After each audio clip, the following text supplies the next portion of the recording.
Finally, I'd like you to think about what would you like allied health professionals to understand that perhaps they may not know, perhaps they may not be aware of when you do walk into their practice rooms. What is it that you have always wanted to say but never really found the words to say? What do you think it's important about sharing parts of yourself, your expectations, and the challenges you face in entering that room?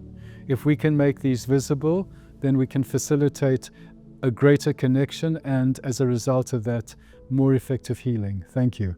All right, guys, so we're looking at now what are the things that veterans need to be aware of when entering counseling or healing territory, and what are the things for allied health professionals to think about before stepping into sitting opposite a veteran or a first responder. I thought I would start off on my 11 protocols. I'm a little bit tongue-in-cheek, so forgive me, for psychologists, coaches, allies, health professionals to think about. The first one is you first need to educate yourself about veterans and their territory. Ignorance will not get you through the front door. Next is demonstrate trust and respect through being informed and understanding the language. Ask yourself whether you plan to be a part of the problem or a part of the solution. Listen and learn before trying preaching and teaching. Assess the modalities you use. All veterans are different. One size does not fit all. Simply using one evidence-based modality with one size fits all, that one size to fit all approach will not work. Leave your professional ego at the door. Get real, get human. Don't expect compliance to what you think is best practice. You haven't earned the right to rank. Degrees may be smart, but your behavior and presence may still be anything but practical or valuable. Who you are is more important than what you do. Sort out your people skills if necessary.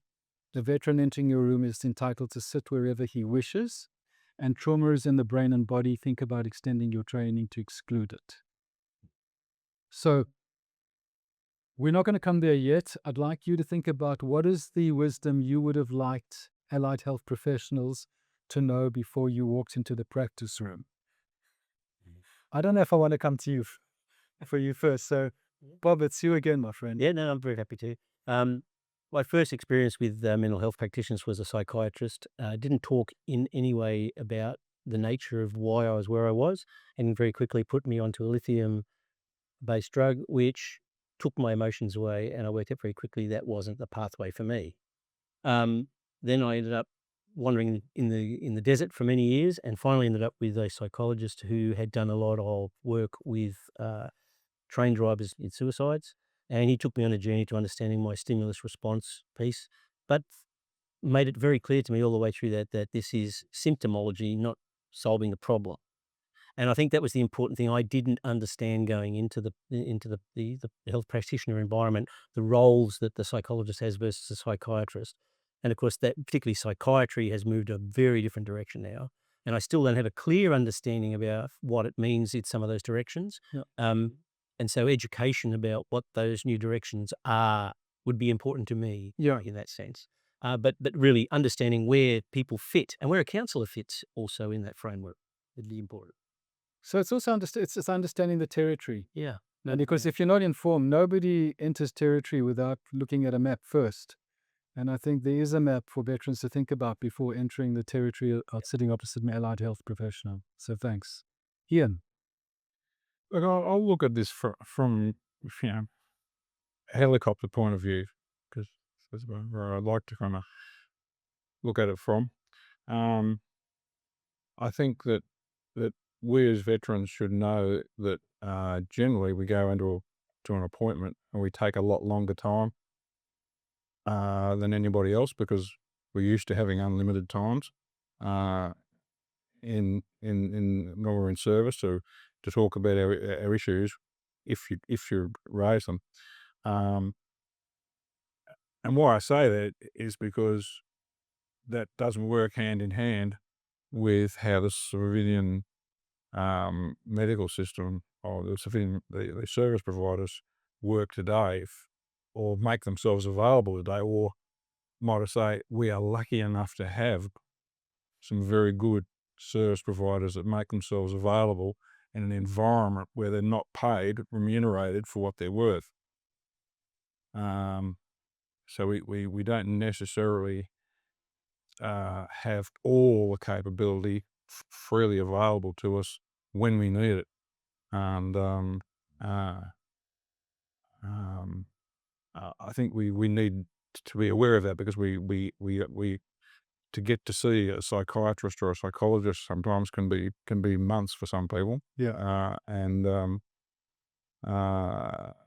it's you've got to be able to make the most of it, and the psychologist, psychiatrist, got to be aware of DVAs. I know we're getting out of system here a bit, but we've got to be aware that the DVA believes that if you're going to work with DVA, you've got to expect to be paid later, months later, if not years later, than anyone else. And that affects the way they can deliver services to us. So probably not right on the same answer that the book talks about, but I think it's something that we need to be aware of that is continually restricting us. And the we, when we go to see somebody, we expect much more than the average civilian in terms of time. But all these things are important because the cracks in the system are signposts for change and healing. Yeah. So that when people do walk into the spaces, they are met at the level they need to be met from. So, thank you. That was valuable. Tim. I think it's very honourable to want to help others. I'll say that from the get-go. But consider the possibility that, and I'm talking to psychologists here, that your idea of help could just be in your head and not in the world, the real world, or the world of your patients. And I always ask the question, are you in the world of your patients or the person that you're trying to say you're supposed to help? Or do you measure your success on how many ideas they take on that you have? And I almost feel like it's their sense of self-worth having to show up in someone else and not looking at the sense of self-worth of the person in front of them.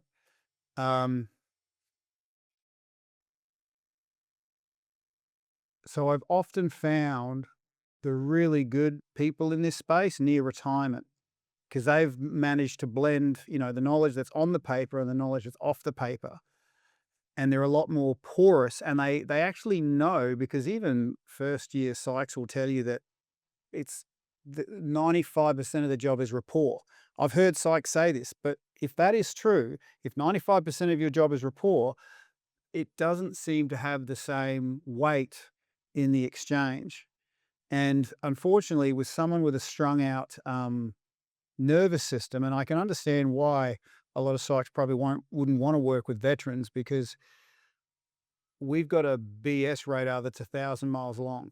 And you might know stuff, but if you don't embody it, we just see you as like a fat personal trainer. We're not going to take advice from somebody who knows it but doesn't embody it. There's that sort of thing there that gets stuck.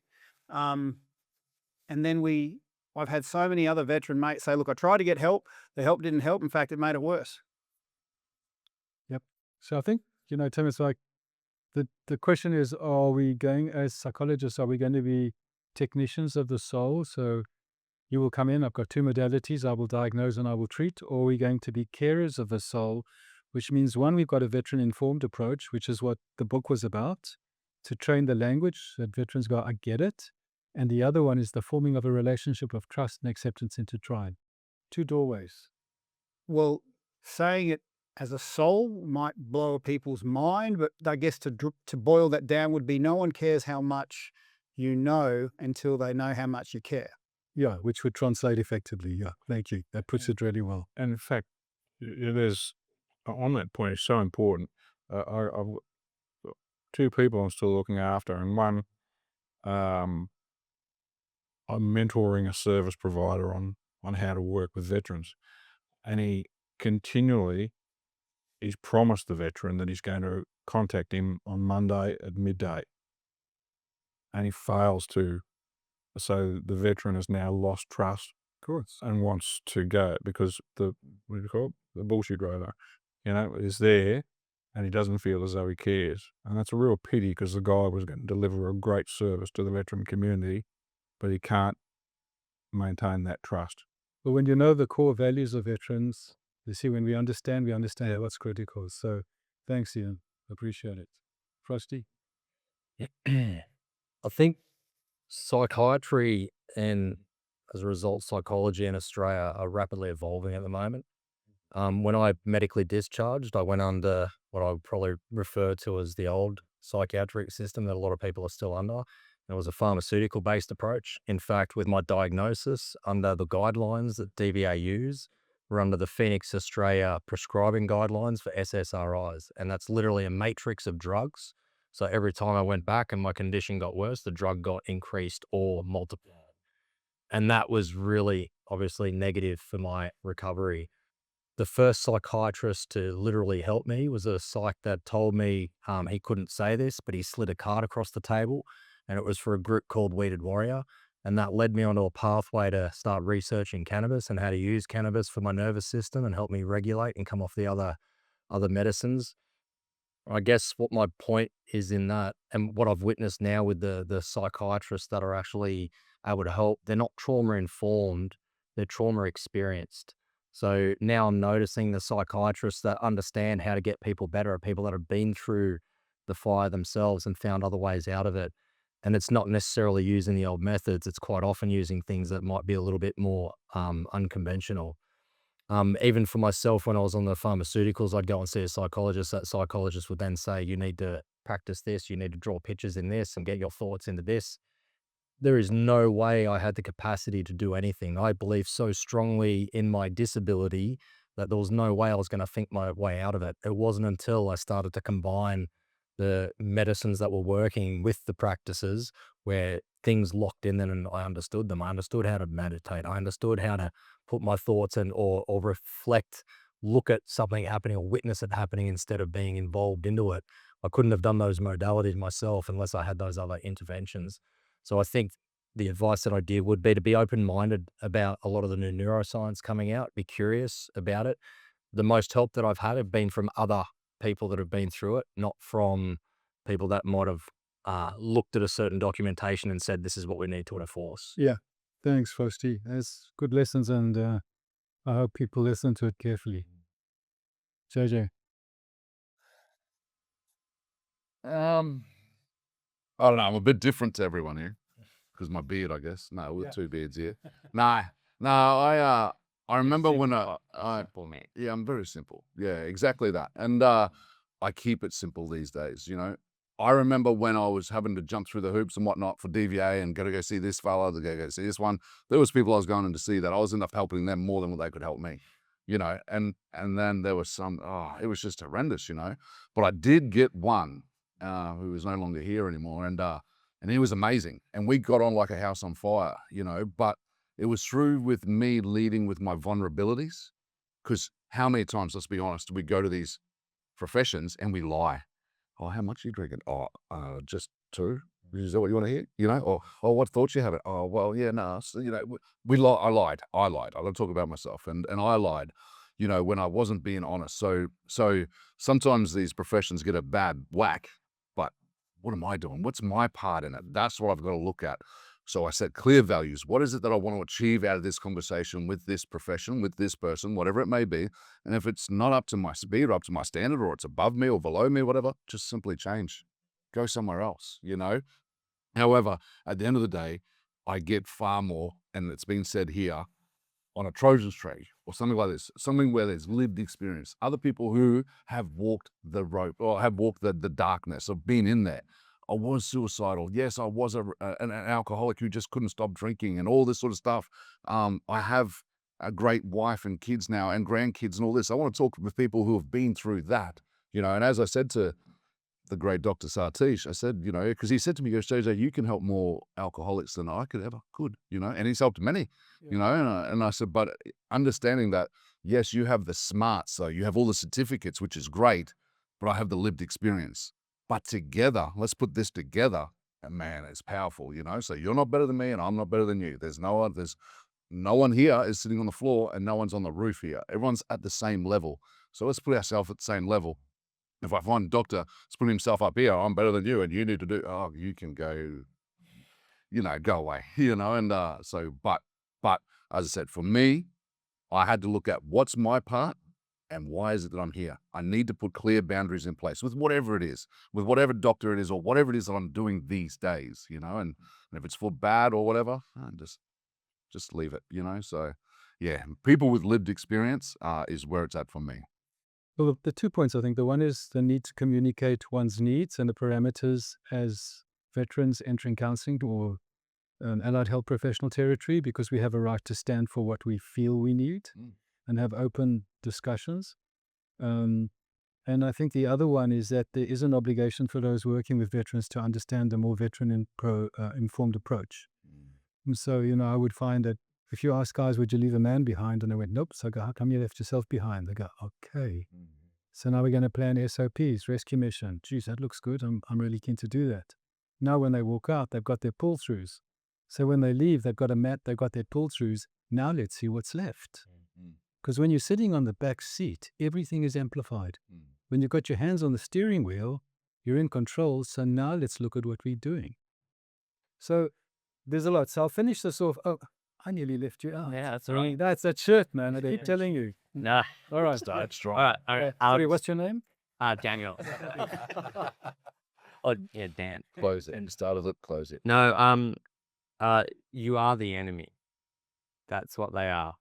That's effectively in the military, allied health, psychology, psychiatry are the enemy. As much as the Taliban, Al Qaeda, whoever we're fighting at the time, because you are taking me away from my job. So I'm going to lie to you.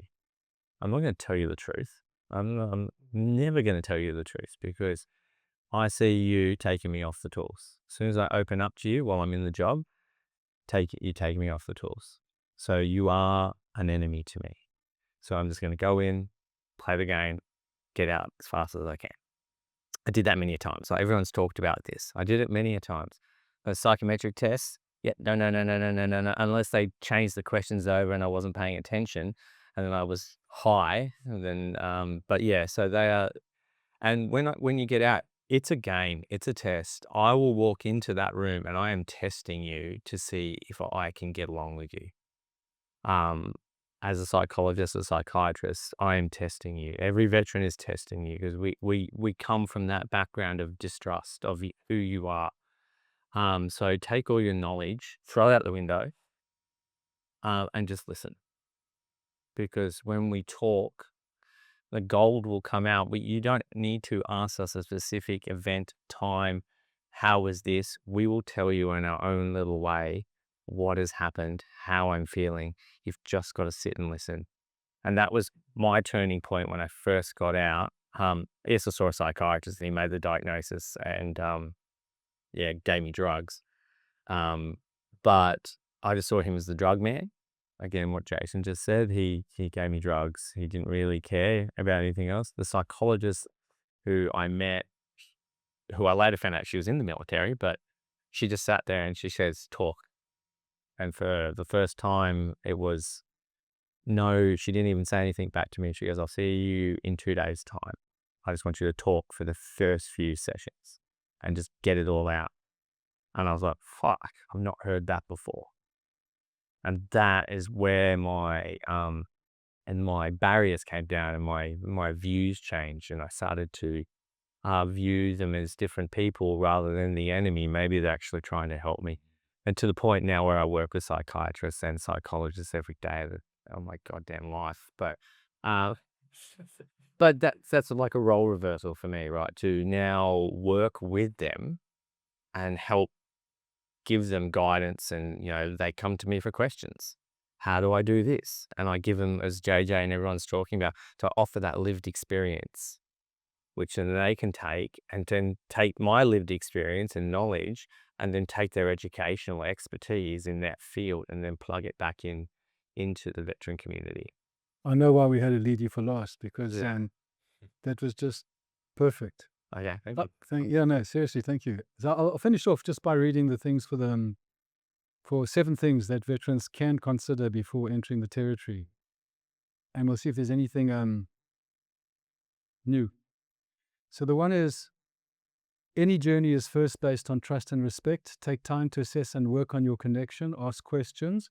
Observe reactions. Is this someone you can work with? This is the veteran. 2 is, just as much as you maintain situational awareness in operations, you can also take time to assess this territory. You are under no obligation to open any areas of your life until you are ready. 3 is, unlike the military power hierarchy, the title and qualifications of the health professional need not imply your compliance. You may be asked to go straight to your most traumatic memory. You have the choice, power, and right to say no if this is your truth. You have the right to choose what you want to begin working on. 4, in the military, the territory determines the method. Ask about the modalities offered. If only 1 or 2, do not be seduced by the evidence-based label.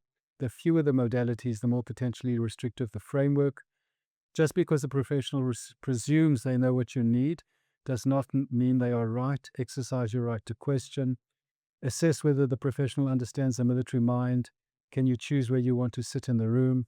And exercise your right to identify and communicate any behavior or communication you are uncomfortable with. Veterans come in with an incredible vulnerability, and part of our job is to empower them not to cave into the vulnerability and compromise, but to stand in their hearts and speak their truth.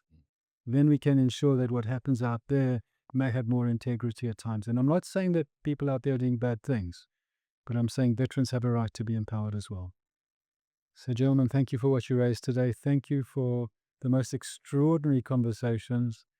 You know, I'll take this one to my grave, which in my chronology is just, somewhere around there. It's been a pleasure, and as much as I think we enrich each other, and we will come away better people because of this experience. So thank you. Thank you, Barry. Yeah. For the last bit of this conversation, it's like what I'd like you to think about from a veteran perspective are, what is the wisdom you think allied health professionals and psychologists would benefit from hearing about what your needs are before you enter the room? What do you need? And for the allied health professionals, the 2 psychiatrists in the room, Ted and Alex, what is it that you would like veterans to know in terms of who you are before they enter your room? What can you give them? So I thought we could start let's start on this side now. Oh hell, And okay, Alex, we can start. that's fine. Civies.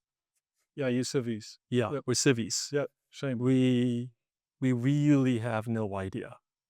We really don't get it.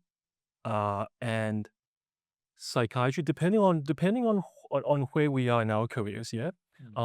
If we are early stage psychiatrists, we really have no idea. Sorry, guys.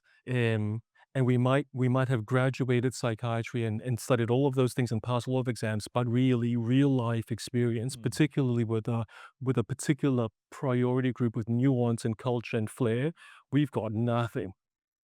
There's no training course that acculturates us into military or first responder medicine. None. Doesn't exist. When my personal journey, after I declared in 2015 that this sounds interesting, Brian White, now retired, said you have to attend as many conferences as you can, and don't think like a city. Like, I don't know what that means, but I'll attend. And then 2 senior members of a local RSL showed up to give me an education for 2 hours. So expectations management. First of all, we know nothing, but we're going to tell you we know a lot, and talk to you if we're given the opportunity. Talk to you about medications and all of the things to do with psychotherapy and the biopsychosocial approach, but how that gets translated into the human sitting across or beside. Crickets. So expectation management, way low. Expect that. Different carrot at the end of career. I would say, in thinking back of former self, but also looking at the broad structures of who you're likely to encounter. This is a partnership, yeah? It's a partnership. So expertise of you, the person, and of your culture and of your community coming into the room. Hey, doctor, hey, doc, before we start, I'm going to park a few things with you. I'm going to expect this stuff from you, and you're going to expect this stuff from me. have that initial conversation. So what's achievable for today? The next bit to say is we're always late. We're always tardy. We're always late. Psychiatrists probably one of the most running late groups of people ever. Writing notes. If you look at medical board complaints, the group that gets the most complaints about a lack of writing notes, psychiatry, all the time. Heidi doesn't really help because AI. And then invitation to uniform. So if you ask us to become SSOs, our flinch will be, oh, that's really nice. That's really fascinating. But don't, because you actually want people outside the tent to get good at being outside the tent and then inform inside. And you then become the bridge between us, not us and them, but us and us, to go, hey, Joint Health has to have these things that they need to fulfill and policy. What can you offer? Leave it with them, Joint Health, or leave the problem with you to then translate across. Likewise, the EVA. To really put a particular lens to this. So I'm the spokesperson for my college for military veterans and emergency service personnel medicine, long term. I am one of 2 people inside a team of 13 who have never served, and I'm the spokesperson because I've never served. I have no DG ahead, and I have no conflict of interest. I'm not CERCAT 3.5. I'm not part-time. And because of that, also I've got a confidentiality thing with Commonwealth for other reasons, and I'm free to speak, whereas others don't. That ability, I think, is a useful skill and service to offer the community because I don't have to be worried about what I say. And the last bit is be patient with us because we're going to say stuff that we can't deliver because it's driven out of hope and anxiety, largely from what we say. And if we don't follow up on blood tests, forgiveness ahead of time. And if you could assist with that to go, hey, doc, you gave the blood test form 2 weeks ago, 3 weeks ago, where's it up to? Anticipate the administrative nightmare and go, doc, you're really busy. Can I assist? Thanks, Alex. That's really good wisdom. Really good. It really is, because how do the people sitting opposite you reach an attunement without you putting a light on the capacity for attunement and your needs? Right. As much as veterans, if you do not bring your needs into the room and be clear about what you want and not work from a disempowered top-down approach because you're feeling vulnerable, how do we know? How do they know? So thank you for that. That was good. I like that. Ted?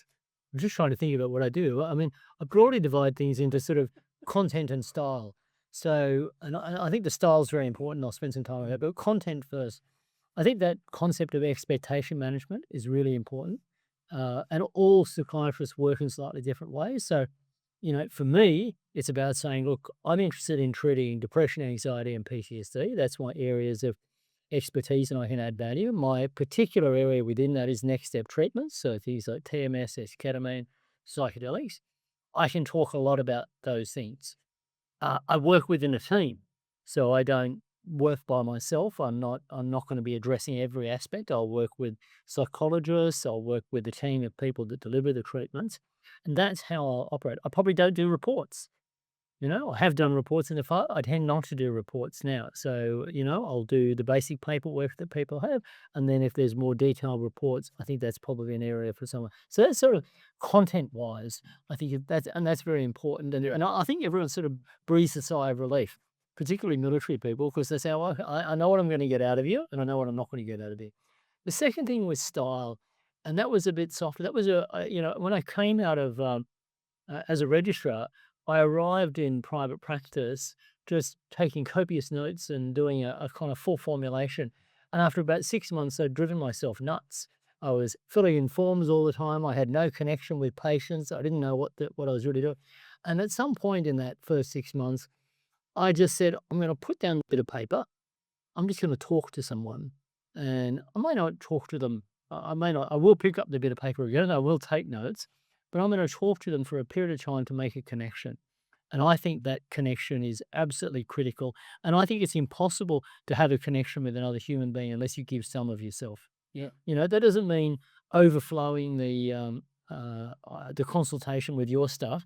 Yeah. But you do need to give a bit of yourself. They've got to know a bit of detail. And one of the other things that I do now, which I think a lot of the veterans love in particular, is at the end of every consultation, because I'm often doing telehealth, which I think inherently has problems in terms of creation, I'll often send people an email and I'll copy in the other people that I want involved. But importantly, they'll have my email address and they'll have my mobile phone number. And I am a real oddity as a psychiatrist. I have given my mobile number, which is my personal mobile number, pretty well to everyone over the last 20 odd years of being a psychiatrist. I can tell you, contrary to what a lot of my colleagues feel about that, I've almost never had a problem. And even when I have had a problem, it's and I can think of occasions, or one occasion in particular, where someone sort of contacted me and they were threatening suicide and all this sort of stuff, and I had to involve the sort of mental health team. That patient continued to be a patient to this day, and I've never had a problem since. I think there was that sense of trust. So I think that's very much style, and I think you have to, individual doctors have to find their own style, and I think you don't have to be all things to all people, but I do think there needs to be an authenticity about it. So I think the content is important because that sets the stage, but then how you deliver it, I think is, part of it as well. So Thanks. And just a little offering to the two of you is, if you're not sitting behind a desk and it's face to face and you've got 3 chairs, when the guy walks or the girl walks into your room, first thing is, where would you like to sit? You saw you do that, but I used to think there was for the first half of my career, all my private practice was in the same consult room. Yeah. And so the consult room became a tool. I had a double chair, I had a single chair, I had my desk, and exactly that, how they opened the door, how they shut the door, where they sat, how they stood. You almost had, after a few years of seeing people walk into that room and walk out, you pretty well had your first impressions before anybody had said a word. yeah, thanks, Ted. We've got about 10 minutes left. What would you like allied health professionals to know? We're testing you. Yeah, straight off the bat, we're testing you all the time. And again, if you falter, well, then we will give you a chance. But again, that comes from understanding the culture within defense of what we think of your profession, right? It's nothing against you personally. It's just what you will do to us if we admit fault or admit something's wrong. So yeah, we are testing you. But at the same time, if you show us the stuff that you were just talking about, you will have a download within about 30 seconds. Once we have that trust and once we have that safe space to talk and be heard, we will just it'll come out and it will just keep rolling. Again, we only get, psychiatry is only about 15, 20 minutes. So so you'll get blasted for that long. And then you'll have to shoo us out. That's probably why you're late. Once he's so trusting, so we open up when we take too long. So no, just know that it's nothing against you guys. It's just what we've been trained in the military to do is to hide our emotions. But when we feel safe enough, we will actually share it. Good wisdom. So yeah. Yeah. Thanks, Dan. It's important. Earn trust. Kate. I'll keep mine nice and short. I think cultural competence is very important in the psychiatry space within both veteran and first responder communities, so they feel seen, heard, and safe enough to share. And Kate, spot on, and that's been the basis of everything that I feel so deeply about and what I write about is the ability to create cultural competence. You do not need to be a veteran to speak the language and demonstrate knowledge of the competence. Yeah. So thank you for that. Ben? Yeah, with very blunt points, but I don't know it yet, but I don't need a diagnosis. I don't need you to understand. I don't need homework or a relational story to show that you acknowledge and understand what I've told you. I want you to know that I'm not ready to listen yet. But if you want to get me to listen to me. And the raw facts and the neuroscience is what really opened my mind. Somebody sitting me down and, saying, just take some breaths for 1 minute and count and see how many they are. And then I got the response from a beautiful psychologist I see now that was you're over breathing, you're not breathing using your diaphragm. So it's a fact. The EMDR, which I've been wearing throughout this whole day, just bilateral stimulation, just try it. That's what I felt. My ego was probably the biggest barrier to communication. And if you can break that down with trust, then you got me. Yeah. Oh, then I tell you, we probably need to put this in a letter, laminate it, and sell it in the shops because it's or every surgery, every practice room should have that on the wall. Thank you. Yeah. Those goals, and I meant that Very seriously. valuable. Ease with them. And Kieran, least but not last. Try and top that. It was We lovely. can't, Kieran. You're gone now. Hey, he's got the nice accent too. Bogan undertones. Just you. I'm getting there. Yeah, nah. Which one you Okay. control? I think I'm maybe one in the position where I've been, the veteran seeing a support service, but also I've been a support service with a caseload as well. And one of the things was this very question. So I, in a clinic, made I call it the 5-minute, I can't remember what I called it. Basically, a set of expectations. So I could spend time with you to let you know practical things like what to expect. So very practically, how long might this last? How much might this cost? Just the simple things about therapy, because I didn't know what I was doing, where I was. I cannot read your mind. I will not be talking to anyone regarding your claims. What is said here stays here within these reasons. The very normal practical things. And so diet often was missed. We'd be like, oh, sounds like they're troubled. It's like, sounds like they've had 30 cartons of booze. Nah, but we don't often check for those things. So connecting the bio, the psycho, the social, the spiritual in a session. So discussing them. Do you want homework or not? Some do.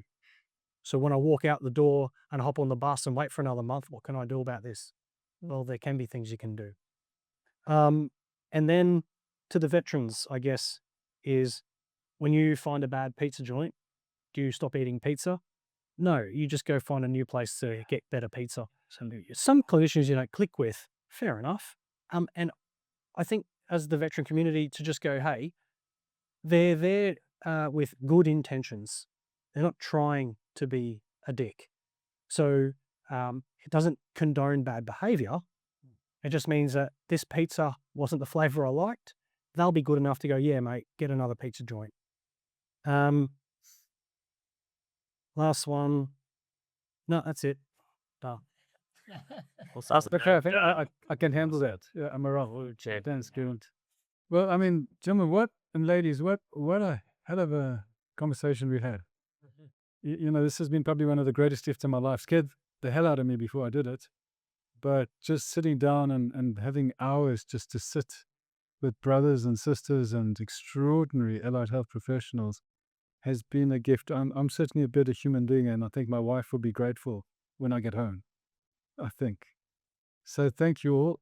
And I really appreciate everything you've shared, the vulnerabilities you brought in, the wisdom and insights, and the care. So thank you so much. But guys, for this conversation, it's really about looking at, this is the one I like because it's the last one where we leave important pearls of wisdom.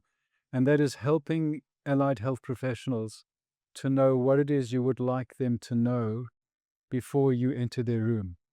I think so often, with vulnerability, it makes it very difficult to feel empowered. And so often it's very easy to sit where you're told to sit, to accept what you're told, the modalities and the diagnosis you've given, but not actually find your voice to help folk to understand, what do you need? What do you want in this room? So this is an opportunity to have this conversation and make that visible. Kieran? I've been on, luckily, both sides of the chair, where I've helped support, but also sought help myself. I think sometimes some very obvious things that we can talk and dissect the issues, concerns, problems, and advice and ideas, which is fantastic at a certain time, but I can't talk myself out of having, for example, things like low magnesium in a bad diet. I think that would be helpful sometimes, that we are a biopsychosocial spiritual. So then where I often witnessed veterans coming in and the discussion would be about whatever it was, sorrow or depression, happiness, joy, whatever it was, but they didn't attend to the grog the individual might have been drinking. So diet is part of the thinking, and thinking is part of the diet, and they help each other. Some basic neuroscience I found with a hypermasculine cohorts seem to really enjoy the invisible being explicit or made tangible. And we've heard Frosty talk about a brain scan can deliver a very powerful representation of what he might have experienced or not. I think also I wish that a clinician said, hey, would it be okay if when you have something to say, we can set up a plan with each other and I want to be challenged. I think I need someone to call my BS out while I'm speaking with you, if that's okay. So formulate a plan together and find out what works for an individual. Also explicitly addressing consent. I sat in the foyer and signed, and I didn't know what I was signing. And I think we can overlook that because it becomes so routine. So for clinicians to go, hey, I know you signed the form, but do you get the gist? I'm not going to talk to anyone about what you said in here, and it won't affect your claims in this certain area. Because I thought I was being recorded and it might affect things like compensation, whatever. So I know it seems simple and you can look over those things. But yeah, the explicit elephant in the room for me was consent as well, how it worked. Also, after the session, now what? So I hop on the bus, I go home, and do I do nothing for a month? How often are our sessions? And then what can I do? Also acknowledging that some people don't want to take things home with them. So I think it sounds simple, but it can have a massive ripple effect on the way the individual could end up. Yeah, and I think when people walk away feeling empowered after the first session, so they've got something to do, I always say it's at that point that they move from the back seat of the Humvee to the front seat. And it could be, in Tim's case, breath work. It could be some other pull-through tool. So I think you raised some really good points about the disclosures that you'd like to make, especially where claims are being involved as well. There's a sensitivity. So thank you. Frosty. I think for me, two of the big points would be self-agency and curiosity to learn. And I think they're the things that helped me the most. And it really was a journey of learning new things. And I had no idea really about my injuries until I kind of went down those pathways. For my chronic pain, it was my physiotherapist that wanted to teach me what the pain was actually doing and how it was working. So he literally went away to seminars and learnt about the newest science in pain and came back and showed me and taught me a lot about how my pain was working and then how ways I could work around that. I then learned about my central nervous system and how that operated and how that was affecting my brain and my chronic pain and then the brain injury thing on top of that. I then learned about nutrition, like that was mentioned before, about what food can do to my gut, what ketones do to my body. I learned how my cells needed the right fuel to operate, and then I looked at myself as nearly like a plant rather than some complex beast. If I give the plant the right environment, the plant grows really strong. I learned about my endocannabinoid system, how that helps signaling through the cells for the cells to communicate and hit balance properly. That taught me to put vitamins into my body, what type of sunlight I should be getting in. Even simple things like switching the light bulbs out in my house so I don't have harsh white light at night because it helps my brain settle down for night for sleep. Again, these pathways, it was curiosity that led me down these different pathways to learn about my own body. And that gave me then self-agency to take tools in my environment to use that to improve my well-being. And I think we really have to be curious, especially about a lot of the new things coming out. I love that. So imagine what it would look like if every allied health professional had an A4 card with a map of all the possibilities that a veteran could go through. And even if they didn't know about them all, they would be able to say, look, there's this and this is where you can get information. Because that is where the empowerment comes from. Now, thanks, Frosty. Beck? I think I'd like to second a lot of what Frosty said as well. But there's a lot of unlearning that needs to be done by a lot of people in many respects, because of what we've been taught and what we've been told. And allied health the same. The system's taught them this, and this is how you fix it, and these are the protocols. Things are shifting, and they're not always the right way, because we need to take into account the whole person, not just like I said that again. Putting you into little categories. Oh, I just work on the brain. I just work on this. Like, it really is whole person in these spaces, because the system can be very rigid. But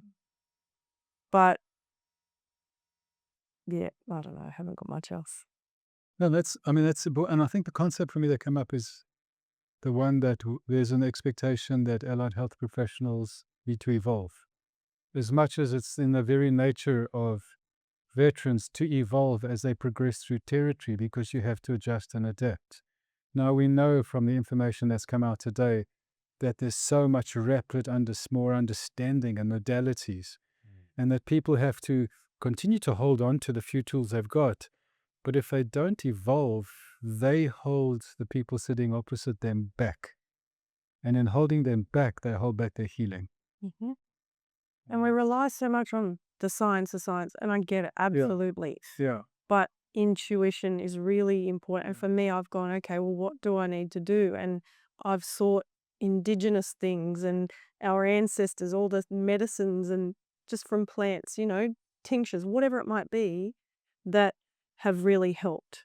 Looking at those different ways to heal. I mean, I haven't been sick I haven't even had a cold in 5 years, because I've really shifted so many different things in my life.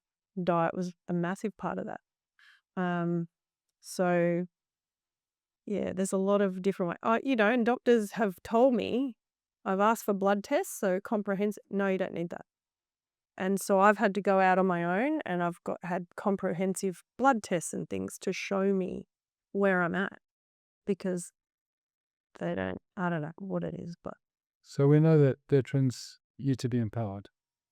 Okay. Yes. And there are ways to do it. Yeah, there are ways. So, Yeah. So thanks. Yeah. But, good point. Tim?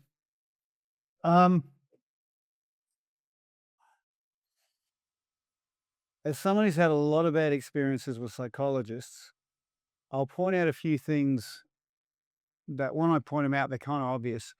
When you're in a certain way of disempowered thought, and, about 3 days out from your psychology appointment, it's like, oh, hang on, change is coming, and it starts fighting you. And so it could be making an internal resistance. And each day it gets worse and worse, and probably the night before it might even attack your sleep, right? And then your whole system is looking for reasons not to be there. And I found it incredibly distressing, the simple ease of access to office space. If I had to find an awkward park, if I had to walk down a noisy corridor, if I had to go around the back way, if I had to, and then in this strange space, that was like a big deal when I was in a strung out space. And it was like my brain said, look, we'll let you go there, but we're going to fatigue the hell out of you before you get there. So the psychologist's got nothing to work with. Okay. And that's not on the spreadsheet, right? But when I started working in the veteran space, I observed a very similar thing. 3 days before any event, even if it didn't cost them anything, even if it was the best thing ever, 3 days before the event, there would be this steady drop off, right? And the night before any event was a big night for a veteran if there was some sort of difference, right? So what worked well and what turned a 90% non-attendance rate to a 90% attendance rate was reaching out and just talking about nothing 3 days beforehand. Oh, hey Tim, it's Barry. How you doing? What's going on? I know we're not in a few days, but I'm just thought I'd call up and check in. No worries. Oh, I've got a pleasant association that at some point in the future there's a half decent guy. All right, and the distance between my current spot and you is a whole lot easier. And then you reach out, 2 days before, and then especially like late afternoon before the sun sets, I'd reach out again, because that nighttime part was where all the disempowered parts have free range. And so that was a massive impact understanding getting into the world of the veteran that has a strung out nervous system that's looking for reasons to not be there, and that can be quite easily diffused with some authentic. I'm not crossing this traffic. I'm not walking down a corridor. Oh, I'm going to meet Barry, and that was probably the most effective game changing awareness of how we self sabotage before the event. So it's about when the relationship is one of shoulder to shoulder and there's trust and an alliance, we look forward to the gathering. Both look forward to the gathering. Yes. And easier to sustain the rigors of getting there. Yes, but you do need to understand that to get to the place you want to get to, there's an on-ramp. Yeah. Okay, here's the energy you want, but you're down here, and if you can call them 3 days before, you get them partly up the ramp. 2 days before, the afternoon before, and they're practically there. Otherwise, if they're expected to do that big lift on their own, driving through traffic, that I would very effectively self-sabotage. That's a good point. No, thanks for raising that. I want to dropped it to my head, so thank you. Can I add one little point to that? It's also the relationship you have. If you don't connect with them, find someone else. Like, there is no point in sticking with someone. It's not them. It's just how it is. It's the energy, whatever it might be. But if you're not comfortable, it doesn't feel the right fit, make a change. And you can do that. Of course you can. Yep. You can also ask, are you veteran informed? Absolutely. There's lots of questions you can ask. Mhm.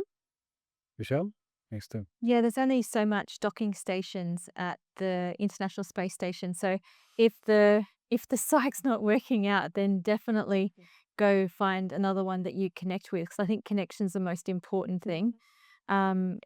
You need someone that you can trust.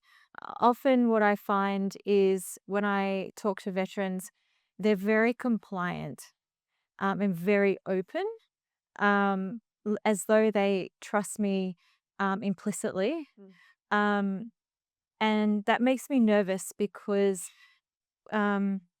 everybody should have a sense of skepticism, I suppose, to stop and think, wait, does this make sense to me? Should I be following this? So ask questions, like try and be open to the process, knowing that it's going to take a really long time, this journey, that sometimes it'll just feel like they're just giving you one skill after another and it's just, this is not going to help me. But it is when you add all those skills together across time that you do start to make change. But say to the psychologist, it doesn't make sense what you're saying. You're not taking this into consideration. But what about that? And I don't think that formulation you've developed, I don't think you know me well enough for that to actually be correct yet. So definitely ask questions. Take your time. It's really important that you know yourself and you know the psychologist, and as well as they need to know you, and they actually need to know themselves as well through that process. Like That questioning process gets beaten out of us. You don't want to be that guy that asks questions. And so I understand, your frustration because, and you're interesting that I'm hearing this out loud because that's exactly what happens. You don't want to be the person asking questions, challenging things. Is this right? Because you get a whole lot of heat put on you. Yeah, and you're used to getting in trouble as well, the asking questions. But yeah, seriously, ask questions. You're not going to be taken away by the MPs. It's you're there for you. You're there for you. And if it's not making sense, just slow the process down and get them to explain it. Thanks, Michelle. Most of it I'd like to see in training programs in university, a separate section for veteran-informed understanding. If you want to work. And you need to demonstrate that when you do apply to veteran organizations, that you've actually done the module and you've done the self-reflection. And somewhere along the line, you've maybe remembered about how to form interpersonal connectedness. Not a lot to ask. Andrew. Thanks, Barry. What a great panel. You guys are incredible. Mel, whole person-centered care, yes. Kieran, you said BPSS, mate, just on the money. Biopsychosocial, spiritual, fantastic. what would I want to say to clinicians? Well, this is risky, but here we go. Now, my wife is a social worker and a counsellor, so she is a clinician, and that clinical construct is really important. The stuff around the diagnosis and treatment, that's really, really important. I'm a chaplain, so I'm non-clinical. There, I said it out loud, non-clinical, but that's okay. That's still really important. I'm not a counsellor nor the son of a counsellor, and I'm not trying to be a counsellor. And veterans don't want me to be a counsellor, and so clinicians, I love you. I'm not a threat to you. I'm not trying to do your work. What I'm trying to do is I'm referring veterans to you so that they can get the treatment that they need that I can't provide, and I'm walking with them whilst they do that. And I'm a sounding board that they can say, oh, I think that guy was at so-and-so. Well, why do you think that? And we can talk that through a little bit. And maybe say, oh, gee, maybe I'm being a bit harsh. Yeah, maybe you are. Why don't you give it another go? I'm often talking to veterans who say, oh, are you kidding me? I went and spoke to a psychologist, just an idiot. I've never gone back. Sometimes I say, you've looked at me like you've had a haircut recently. Yeah. Have you ever had a bad haircut? Oh, absolutely, Padre. Maybe, given that you're going to go back and get another haircut, even if you've had a bad one, maybe you need to find a different counsellor. Maybe you need to give that another go. So I guess I just want to say that what we're doing in the chaplaincy space, which is providing pastoral and spiritual care to people of all faiths and no faith, is complementary to what is happening in the clinical space. So I don't want to fight you. We need to work together to help the veterans. That's the goal. That's the main game. Love it. Yeah. Thanks, guys. There were some amazing perspectives here. A good way to finish off a good conversation. And really a heartfelt thanks to all of you guys. It's been an absolute privilege. So thank you.